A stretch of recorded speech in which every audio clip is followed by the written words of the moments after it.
The rich woman complained the food was too salty. Tony picked up the bowl and dumped it right on the rich woman's head, then arrogantly said though the food tasted bad, it worked pretty well as a hair treatment. The rich woman's husband was furious, but Tony wasn't afraid at all, saying he knew Chinese kung fu. Just then Tony saw the rich woman leaning on the railing. He walked over and casually threw her into the sea. Let's see how smug you are now. Tony felt satisfied. He turned around to accept everyone's admiration, but suddenly a finger snap brought him back to reality. He saw the rich woman sitting before him, continuously berating him. Tony realized it had all been just his imagination. He angrily took the food back to the kitchen, but the chef said they hadn't put any salt in the rich woman's food today. It couldn't possibly be too salty. The rich woman was deliberately finding fault. Tony thought this was too much, but worse was yet to come. That day her companions went exploring an underwater cave, so she ordered Tony to take her to find the others. But it was already getting dark and the weather was bad. Tony issued a warning. The rich woman dismissed his concerns and insisted on going, otherwise she would file a complaint. Tony could only pilot the raft to take the rich woman to find her companions, but halfway there, the small boat's engine malfunctioned and died. The rich woman angrily asked what kind of garbage this was, but no matter what Tony did, the engine wouldn't start. The two were stranded in the endless ocean. Soon darkness fell.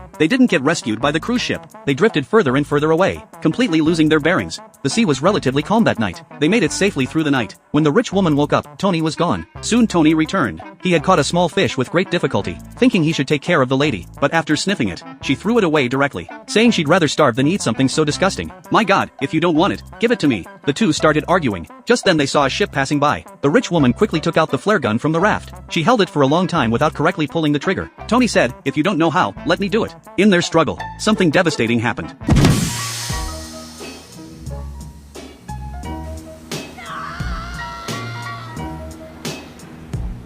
They lost the flare and punctured the raft. They relied on the undamaged side of the raft to survive a stormy night. The next morning when they woke up, they were completely exhausted. But fortunately, they had drifted near a small island. 3 hours later, they finally left the water. As soon as they reached shore, the rich woman resumed her venomous mode, continuously blaming Tony. Tony couldn't be bothered to argue with her. The main task now was to survive. He began exploring the island. Unfortunately, it was a deserted island. The rich woman started cursing Tony again. Tony couldn't take it anymore. He snapped back, "Go play by yourself. I'm not serving you anymore." Then turned around to look for food. The rich woman shouted after him, "A dog can't survive without its master." But she forgot. Tony was a fisherman with rich wilderness survival experience.